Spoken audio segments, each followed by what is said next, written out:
Hi hello ನಮಸ್ಕಾರ, ಹೇಗಿದ್ದೀರಾ? ನಾನು Geetha. Welcome back to Arunashree kitchens and blogs. ಈ ವಿಡಿಯೋದಲ್ಲಿ ನಾನು ನಕ್ಷತ್ರ ನೆಲ್ಲಿಕಾಯಿ ಅಂದರೆ ಚಿಕ್ಕ ನೆಲ್ಲಿಕಾಯಿಯಿಂದ ಉಪ್ಪಿನಕಾಯಿಯನ್ನು ಮಾಡೋದನ್ನು ತೋರಿಸ್ತಾ ಇದ್ದೀನಿ. ನೀವು ಟ್ರೈ ಮಾಡಿ. ನೆಲ್ಲಿಕಾಯಿ ಉಪ್ಪಿನಕಾಯಿ ಮಾಡೋಕ್ಕೆ ಮುಂಚೆ ಸಬ್ಸ್ಕ್ರೈಬ್ ಮಾಡದೆ ನೋಡ್ತಾ ಇರೋ ಫ್ರೆಂಡ್ಸ್ ಕೂಡಲೇ ಸಬ್ಸ್ಕ್ರೈಬ್ ಮಾಡಿ, ಲೈಕ್ ಮಾಡಿ ಮತ್ತು ಕಮೆಂಟ್ ಮಾಡಿ. ಇದರಿಂದ ನನಗೆ ಇನ್ನೂ ಬೇರೆ ರೆಸಿಪಿ ಮಾಡಲು ಉತ್ಸಾಹ ಸಿಗುತ್ತೆ. ಸೊ ಫ್ರೆಂಡ್ಸ್, ಪ್ಲೀಸ್ ಖಂಡಿತವಾಗ್ಲೂ ಸಬ್ಸ್ಕ್ರೈಬ್ ಮತ್ತು ಲೈಕ್ ಮಾಡ್ತೀರಾ ಅಂತ ನಂಬಿದ್ದೀರಿ. ಸೊ ಹಾಗಾದರೆ ನೆಲ್ಲಿಕಾಯಿ ಉಪ್ಪಿನಕಾಯಿ ಮಾಡೋಣ ಬನ್ನಿ. ಅದಕ್ಕೆ ಮುಂಚೆ ನೆಲ್ಲಿಕಾಯಿಯಲ್ಲಿ ಏನೇನು ಬೆನಿಫಿಟ್ಸ್ ಇದೆ ಅಂತ ನೋಡೋಣ. ನೆಲ್ಲಿಕಾಯಿಯಲ್ಲಿ ವಿಟಮಿನ್ ಸಿ ಬಹಳಷ್ಟು ಇರುತ್ತೆ, ಅದು ನಮ್ಮೆಲ್ಲರಿಗೂ ಗೊತ್ತೇ ಇದೆ. ಆದರೆ ಇದ್ರ ಜೊತೆಗೆ ಇಮ್ಯುನಿಟಿ ಹೆಚ್ಚಾಗಲು ಕೂಡ ನೆಲ್ಲಿಕಾಯಿ ಉಪಯೋಗ ಆಗುತ್ತೆ. ನೆಲ್ಲಿಕಾಯಿಯಲ್ಲಿರುವ ಆ್ಯಂಟಿ ಆಕ್ಸಿಡೆಂಟ್ನಿಂದಾಗಿ ಕ್ಯಾನ್ಸರ್ ಸೆಲ್ ಹೆಚ್ಚಾಗದ ಹಾಗೆ ತಡೆ ಹಿಡಿಯುತ್ತೆ. ಮತ್ತು ಆಯುರ್ವೇದದಲ್ಲಿಯೂ ಕೂಡ ನೆಲ್ಲಿಕಾಯಿಯನ್ನು ಉಪಯೋಗಿಸ್ತಾರೆ. ಇಷ್ಟೊಂದು ಒಳ್ಳೆಯ ಗುಣ ಹೊಂದಿರುವ ನೆಲ್ಲಿಕಾಯಿ ಉಪಯೋಗಿಸಿ ನಾವು ಮನೆಯಲ್ಲಿ ಉಪ್ಪಿನಕಾಯಿ ಮಾಡಿಕೊಂಡು ವರ್ಷ ಪೂರ್ತಿಯಾಗಿ ತಿನ್ಬಹುದ್ರಿ. ನೆಲ್ಲಿಕಾಯಿ ಉಪ್ಪಿನಕಾಯಿ ಮಾಡಲಿಕ್ಕೆ ನಾನು ಸುಮಾರು ಅರ್ಧ kg ಸಣ್ಣ ನೆಲ್ಲಿಕಾಯಿಯನ್ನು ತೊಗೊಂಡಿದ್ದೀನಿ. ಇದನ್ನು ನಾವು ಮೊದಲಿಗೆ ಸರಿಯಾಗಿ ತೊಳ್ಕೋಣ. ಸೊ ನೀರಿನಿಂದ ನಾವು ಮೊದಲು ನೆಲ್ಲಿಕಾಯಿಯನ್ನು ಶುಭ್ರವಾಗಿ ತೊಳ್ಕೋಬೇಕು. ನೋಡಿ, ಈ ರೀತಿಯಾಗಿ 2-3 ಸಾರಿ ನೀರಿನಿಂದ ಸ್ವಚ್ಛವಾಗಿ ನೆಲ್ಲಿಕಾಯಿಯನ್ನು ತೊಳ್ಕೋಬೇಕು. ಸೊ ತೊಳೆದಾದ ನಂತರ ಪೂರ್ತಿಯಾಗಿ ನೀರನ್ನು ತೆಗೆದು ಇದನ್ನು ನಾನು ಒಂದು ಕಾಟನ್ ಬಟ್ಟೆಯಲ್ಲಿ ಹಾಕಿ ನೀರಿನ ಅಂಶವನ್ನು ತೆಗಿತಾ ಇದ್ದೀನಿ. ಇದರಲ್ಲಿ ಯಾವುದೇ ರೀತಿ ನೀರಿನ ಅಂಶ ಇರಬಾರ್ದು. ಸೊ ಹಾಗಾಗಿ ಬಟ್ಟೆಯನ್ನು ಯೂಸ್ ಮಾಡಿಕೊಂಡು ಇದರಲ್ಲಿರೋಂಥ ನೀರಿನ ಅಂಶವನ್ನೆಲ್ಲ ತೆಗೆದು ಡ್ರೈ ಮಾಡ್ಕೋಬೇಕು. ಈಗ ಒಂದು ಪ್ಯಾನಲ್ಲಿ 2 ಚಮಚದಷ್ಟು ಸಾಸಿವೆ ಹಾಕಿದ್ದೀನಿ. ಇದ್ರ ಜೊತೆಗೆ 1/4 ಚಮಚದಷ್ಟು ಮೆಂತೆ ಮತ್ತು 1 ಚಮಚದಷ್ಟು ಜೀರಿಗೆಯನ್ನು ಹಾಕಿ ಲೋ ಫ್ಲೇಮಲ್ಲೇ ಇದನ್ನು ಹುರ್ಕೊಳ್ಬೇಕು. ಸುಮಾರು 1-2 ನಿಮಿಷದಷ್ಟುವರೆಗೂ ಹುರ್ಕೊಂಡ್ರೆ ಸಾಕ್ರಿ. ಸೊ ಈ ರೀತಿ ರೋಸ್ಟ್ ಮಾಡಿದ ನಂತರ ಇದರಲ್ಲಿ ಸ್ವಲ್ಪ ಸ್ಮೆಲ್ ಬರ್ತಾ ಇರುತ್ತೆ. ಈ ಸ್ಮೆಲ್ ಬಂದ ತಕ್ಷಣ ನಾವು ಇದನ್ನು ಗ್ಯಾಸ್ ಸ್ಟವನ್ನು ಆಫ್ ಮಾಡ್ಕೊಳ್ತೀನಿ. ಸೊ ಇದಾಗಿದೆ. ಸೊ ಈ ಹುರಿದಂಥ ಸಾಸಿವೆ, ಮೆಂತೆ ಮತ್ತು ಜೀರಿಗೆಯನ್ನು ಒಂದು ಪ್ಲೇಟಲ್ಲಿ ತೆಗೆದಿಟ್ಕೊಂಡಿದ್ದೀನಿ. ಈಗ ಅದೇ ಪ್ಯಾನಲ್ಲಿ ನಾನು ಈಗ 1 ಚಮಚದಷ್ಟು ಎಣ್ಣೆಯನ್ನು ಹಾಕೊಳ್ತಾ ಇದ್ದೀನಿ. ಸ್ವಲ್ಪ ಎಣ್ಣೆ ಬಿಸಿಯಾದ ನಂತರ ಇದಕ್ಕೆ ನಾನು ನೆಲ್ಲಿಕಾಯಿ ಏನು ಎಲ್ಲ ತೊಳೆದು ಒಣಸ್ಕೊಂಡಿದ್ದೀವಲ್ಲ ಆ ನೆಲ್ಲಿಕಾಯಿಯನ್ನು ಅರ್ಧದಷ್ಟು ಇದರಲ್ಲಿ ಹಾಕಿ ಹುರ್ಕೊಳ್ತಾ ಇದ್ದೀನಿ.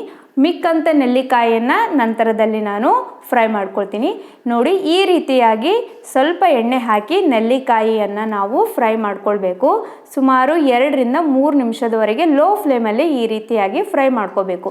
ಸೊ ಈ ರೀತಿ ಮಾಡೋದ್ರಿಂದ ಸ್ವಲ್ಪ ನೆಲ್ಲಿಕಾಯಿ ಮೆತ್ತಗೆ ಆಗುತ್ತೆ. ಸೊ ಇದಾಗಿದೆ. ಸೊ ಇದು ಆದಂಥ ನೆಲ್ಲಿಕಾಯಿಯನ್ನು ನಾನು ಇನ್ನೊಂದು ಪ್ಲೇಟಲ್ಲಿ ತೆಗೆದಿಟ್ಕೊಳ್ತಾ ಇದ್ದೀನಿ. ಈಗ ಉಳಿದ ನೆಲ್ಲಿಕಾಯಿಯನ್ನು ಅದೇ ಪ್ಯಾನಲ್ಲೇ ಹಾಕಿ ಫ್ರೈ ಮಾಡ್ಕೊಳ್ಬೇಕು. ಇದನ್ನು ಕೂಡ ಸೇಮ್ ಮೊದಲೇ ರೀತಿಯಲ್ಲೇ ಫ್ರೈ ಮಾಡ್ಕೊಳ್ಬೇಕು. ಸ್ವಲ್ಪ ಎಣ್ಣೆ ಹಾಕಬೇಕು.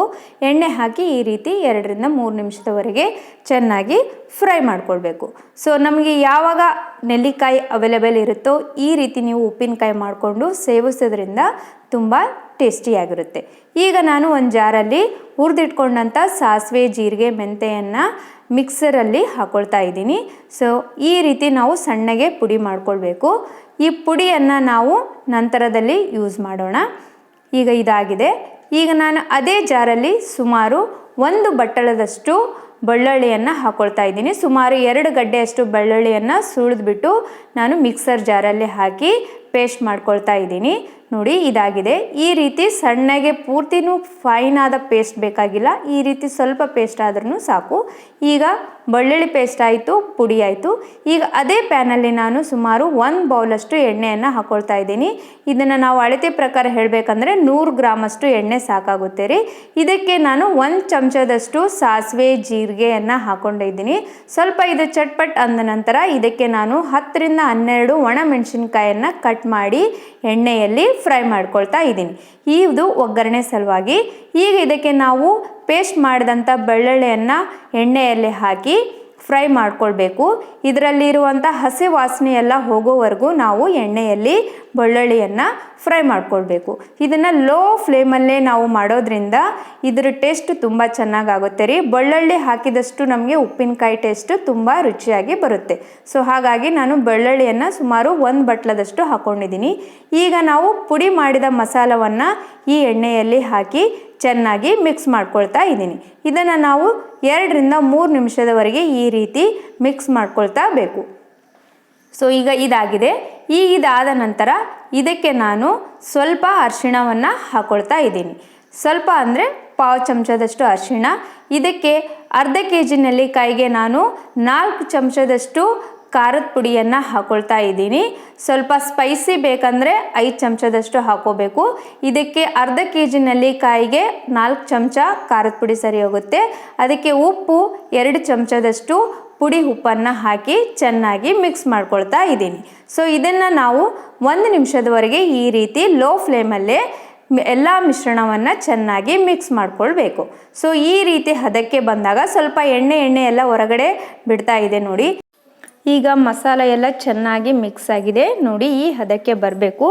ಸೊ ಈ ರೀತಿ ಎಣ್ಣೆ ಬಿಡ್ತಾ ಇದ್ದಾಗ ಇದಕ್ಕೆ ನಾವು ಹುರಿದಿಟ್ಕೊಂಡಂಥ ನೆಲ್ಲಿಕಾಯಿಯನ್ನು ಇದರಲ್ಲಿ ಹಾಕೋಣ. ಈ ರೀತಿ ನಾವು ಮಾಡೋದ್ರಿಂದ ನೆಲ್ಲಿಕಾಯಿ ಉಪ್ಪಿನಕಾಯಿ ರುಚಿ ಅಂತೂ ಸೂಪರ್ ಆಗುತ್ತೆ ರೀ. ಇದನ್ನು ನಾವು ಅನ್ನದ ಜೊತೆ, ಚಪಾತಿ ಜೊತೆ, ರೊಟ್ಟಿ ಜೊತೆ ಸೇವಿಸ್ಬೋದು. ತುಂಬ ಟೇಸ್ಟಿ ಕೂಡ ಆಗುತ್ತೆ, ಈಸಿಯಾಗೂ ಮನೆಯಲ್ಲೇ ಸುಲಭವಾಗಿ ಮಾಡ್ಬೋದು. ಸೊ ಈಗ ನೆಲ್ಲಿಕಾಯಿಯನ್ನು ಈ ಮಸಾಲದಲ್ಲಿ ಚೆನ್ನಾಗಿ ಮಿಕ್ಸ್ ಮಾಡ್ಕೊಳ್ಬೇಕು. ಸೊ ನೋಡಿ, ಈ ರೀತಿ ಲೋ ಫ್ಲೇಮಲ್ಲೇ ನಾವು ಚೆನ್ನಾಗಿ ಮಿಕ್ಸ್ ಮಾಡಿದಾಗ ಮಸಾಲನೂ ಎಲ್ಲ ಕಡೆ ಸ್ಪ್ರೆಡ್ ಆಗುತ್ತೆ. ಈ ರೀತಿ ಸ್ವಲ್ಪ ಟೈಮ್ ಹಿಡಿಯುತ್ತೆ, ಆದ್ರೂ ಸಾವಕಾಶಾಗಿ ನಾವು ಚೆನ್ನಾಗಿ ಮಿಕ್ಸ್ ಮಾಡ್ಕೊಳ್ಳೋಣ. ನೋಡಿದ್ರಲ್ಲ, ಈ ರೀತಿ ಚೆನ್ನಾಗಿ ಮಿಕ್ಸ್ ಆದ ನಂತರ ಈಗ ಇದನ್ನು ನಾನು ಗ್ಯಾಸ್ ಸ್ಟವನ್ನು ಆಫ್ ಮಾಡ್ತಾ ಇದ್ದೀನಿ. ಸುಮಾರು ನಾವು 2 ನಿಮಿಷಗಳ ಕಾಲ ಈ ರೀತಿ ಬೇಯಿಸ್ಕೊಂಡ್ರೆ ಸಾಕು. ಇದಾಗಿದೆ ನೋಡಿ, ಈ ರೀತಿ ಎಣ್ಣೆ ಎಲ್ಲ ಹೊರಗಡೆ ಬರ್ತಾ ಇದೆ. ಸೊ ಈ ಆದಂಥ ನೆಲ್ಲಿಕಾಯಿ ಉಪ್ಪಿನಕಾಯಿಯನ್ನು ನಾವು ಸ್ವಲ್ಪ ತಣ್ಣಗಾದ ನಂತರ ಇದನ್ನು ನಾವು ಒಂದು ಸ್ಟೋರೇಜ್ ಡಬ್ಬದಲ್ಲಿ ಹಾಕಿ ಸ್ಟೋರ್ ಮಾಡ್ಕೊಳ್ಬೋದು. ಸೊ ಈ ರೀತಿ ನಮ್ಗೆ ಅವೈಲೇಬಲ್ ಇದ್ದಾಗ ನೆಲ್ಲಿಕಾಯಿಯನ್ನು ಈ ರೀತಿ ಉಪ್ಪಿನಕಾಯಿ ಮಾಡ್ಕೊಂಡು ತಿನ್ನೋದ್ರಿಂದ ಬಹಳಷ್ಟು ಬೆನಿಫಿಟ್ಸ್ ಇದೆ ರೀ. ಸೊ ಹಾಗಾಗಿ ನೆಲ್ಲಿಕಾಯಿಯನ್ನು ನೀವು ಕೂಡ ಉಪ್ಪಿನಕಾಯಿ ಮಾಡಿಕೊಂಡು ಯೂಸ್ ಮಾಡ್ಕೊಳ್ಳಿ. ನೆಲ್ಲಿಕಾಯಿ ಉಪ್ಪಿನಕಾಯಿ ರೆಡಿಯಾಗಿದೆ. ಈಗ ಇದನ್ನು ನಾನು ತಣ್ಣಗಾಗಲು ಬಿಡ್ತಾ ಇದ್ದೀನಿ. ಸೊ ಇದು ತಣ್ಣಗಾದ ನಂತರ ಇದನ್ನು ನಾನು ಒಂದು ಬಾಕ್ಸಲ್ಲಿ ಸ್ಟೋರ್ ಮಾಡ್ಕೊಳ್ತಾ ಇದ್ದೀನಿ. ನೋಡಿ, ಈ ರೀತಿಯಾಗಿ ನೀವು ಕೂಡ ಮನೆಯಲ್ಲಿಯೇ ತುಂಬ ರುಚಿಯಾದ ಟೇಸ್ಟಿಯಾದ ನೆಲ್ಲಿಕಾಯಿ ಉಪ್ಪಿನಕಾಯಿಯನ್ನು ಮಾಡಿ ಮತ್ತು ಹೇಗಿದೆ ಅಂತ ಹೇಳಿ ನನಗೆ ಕಮೆಂಟ್ ಮಾಡಿ. ಸೊ ನೋಡಿ, ಈ ರೀತಿ ಮಸಾಲ ತುಂಬ ಸೂಪರಾಗಿ ಕಾಣಿಸ್ತಾ ಇದೆ ರೀ. ನೋಡ್ತಾ ಇದ್ದರೆ ಬಾಯಲ್ಲಿ ನೀರು ಬರ್ತಾ ಇದೆ. ಸೊ ಈಗ ಇದು ತಣ್ಣಗಾಗಿದೆ. ಸೊ ಈ ತಣ್ಣಗಾದಂಥ ನೆಲ್ಲಿಕಾಯಿ ಉಪ್ಪಿನಕಾಯಿಯನ್ನು ನಾನು ಈಗ ಒಂದು ಬಾಕ್ಸಲ್ಲಿ ಹಾಕಿ ಸ್ಟೋರ್ ಮಾಡ್ತಾ ಇದ್ದೀನಿ. ಸೊ ಬೆನಿಫಿಟ್ಸ್ ಇರೋಂಥ ಇಷ್ಟೊಂದು ರುಚಿಯಾದಂಥ ನೆಲ್ಲಿಕಾಯಿಯನ್ನು ನೀವು ಕೂಡ ಟ್ರೈ ಮಾಡಿ, ತುಂಬ ರುಚಿಯಾಗುತ್ತೆ ರೀ. ಸೊ ಈಗ ನೋಡಿ, ಎಣ್ಣೆ ಎಲ್ಲ ಯಾವ ರೀತಿ ಬಿಟ್ಟಿದೆ. ಸ್ವಲ್ಪ ಸಮಯ ಆದ ನಂತರ ಇದು ಈ ರೀತಿ ಎಣ್ಣೆ ಅಂಶ ಹೊರಗಡೆ ಬರುತ್ತೆ ರೀ. ಸೊ ಕೂಡಲೇ ಬರೋದಿಲ್ಲ. ಸೊ ಇದನ್ನು ನಾನೀಗ ಒಂದು ಜಾರಲ್ಲಿ ಹಾಕಿ ಸ್ಟೋರ್ ಮಾಡ್ತಾ ಇದ್ದೀನಿ. ಈ ರೀತಿ ಸ್ಟೋರ್ ಮಾಡಿಬಿಟ್ಟು ನಾವು 1 ದಿನಗಳ ಕಾಲ ಮುಚ್ಚಿಟ್ಟು ಹಾಗೆ ಬಿಡಬೇಕು. ಈ ಮರುದಿನ ಆದ ನಂತರ ಇದರಲ್ಲಿರೋಂಥ ಎಣ್ಣೆ ಅಂಶ ಎಲ್ಲ ಮೇಲ್ಗಡೆ ತೇಲುತ್ತೆ ರೀ. ಸೊ ನೀವು ನೆಲ್ಲಿಕಾಯಿ ಉಪ್ಪಿನಕಾಯಿಯನ್ನು ಟ್ರೈ ಮಾಡಿ, ತುಂಬ ಟೇಸ್ಟಿ ಆಗುತ್ತೆ. ಕಂಪ್ಲೀಟಾಗಿ ನೆಲ್ಲಿಕಾಯಿ ಉಪ್ಪಿನಕಾಯಿಯನ್ನು ನಾನು ಜಾರಲ್ಲಿ ಹಾಕಿದ್ದೀನಿ ನೋಡಿ, ಈ ರೀತಿ ಕಾಣಿಸ್ತಾ ಇದೆ. ಈಗ ಇದನ್ನು ನಾನು 1 ದಿನಗಳ ಕಾಲ ಯೂಸ್ ಮಾಡದೆ ಮುಚ್ಚಿಡಬೇಕು.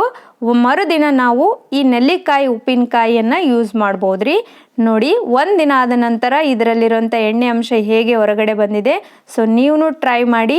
Thank you for watching.